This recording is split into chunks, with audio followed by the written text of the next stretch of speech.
Welcome to Eerie Enigma Productions, where we unravel ghostly mysteries with a touch of humor.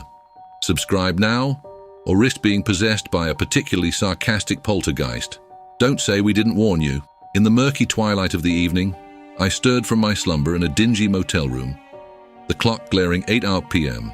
With a groggy mind, I stumbled into the night, greeted by the chill of the evening air. The truck yard, perched high on the hills, awaited my presence, a looming silhouette against the horizon. My usual companion, my co-driver, was conspicuously absent, leaving me with a gnawing sense of unease. Dismissing the feeling, I pressed forward, determined to begin my journey. Arriving at the truck yard, a thick fog blanketed the scene, shrouding the area in an eerie haze.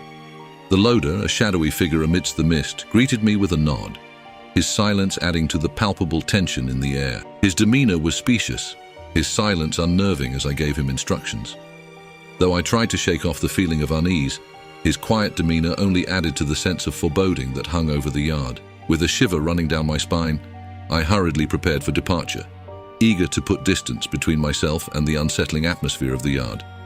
As I prepared to depart, the loader's taciturn demeanor lingered in the back of my mind, a disconcerting detail that I couldn't shake. Nevertheless, I pushed it aside, eager to put distance between myself and the unsettling atmosphere of the yard. Setting out on the road, the fog thickened, obscuring my view of the path ahead. Despite my best efforts to remain calm, a sense of foreboding settled over me, amplified by the oppressive silence of the night. Seeking solace in the mundane, I reached for my thermos and poured myself a steaming cup of coffee, the familiar warmth providing a brief respite from the encroaching darkness. With each sip, the rich aroma filled the cab of my truck, momentarily distracting me from the ominous stillness outside. As I drove on, a lone figure emerged from the darkness, a police officer, his presence unexpected in such a remote location. Usually during police checks, there would be a fleet of officers in cars, but this time, there was only one officer on a bike.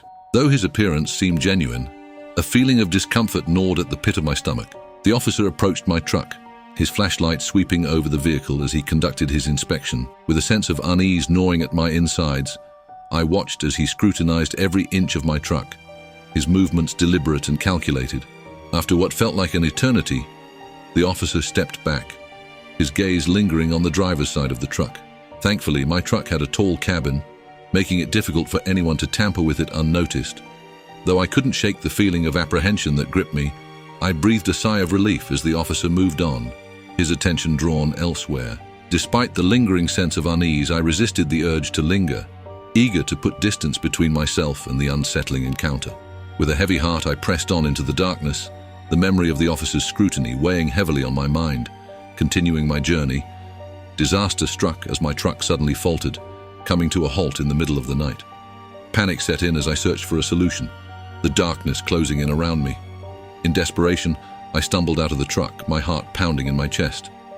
As I scanned the desolate landscape, a flicker of light caught my eye in the distance. Drawing closer, I discovered a lone figure working tirelessly on a vehicle, his tools scattered around him in the dim glow of his makeshift workshop. Approaching cautiously, I called out to the mechanic, my voice carrying through the stillness of the night. "Why are you working so late?" I asked, my words echoing in the silence. With a weary sigh, the mechanic turned to face me, his expression worn but determined. "I work late every day," he replied, his voice tinged with resignation. "There's always someone in need of my services, no matter the hour." Grateful for his assistance, I explained the situation with my truck, my words pouring out in a rush of urgency. Without hesitation, the mechanic set to work, his hands moving deftly as he assessed the damage. With each passing moment, the tension in the air grew thicker, the weight of the darkness pressing down on us like a suffocating blanket. But the mechanic remained undeterred, his focus unwavering as he worked to restore my truck to working order. And finally, after what felt like an eternity, the engine roared to life once more, the sound a welcome symphony in the stillness of the night. As I prepared to depart, the mechanic's request for a ride home seemed innocent enough, until I caught sight of his reflection in the rearview mirror. His features twisted and distorted, a sinister grin spreading across his face as he pleaded for entry. But it wasn't just his expression that sent a shiver down my spine. His entire visage seemed to contort and shift before my eyes, the lines of his face elongating into grotesque caricatures of humanity. With fear coursing through my veins, I slammed my foot on the accelerator, fleeing into the night as the specter of danger faded into the distance. It wasn't until later, when I had reached safety, that the truth dawned on me. The mechanic was no ordinary man.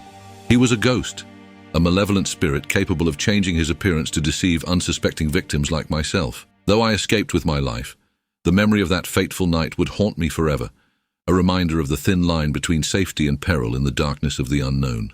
And as I poured myself another cup of coffee, the bitter taste serving as a stark reminder of the dangers that lurked just beyond the edge of perception.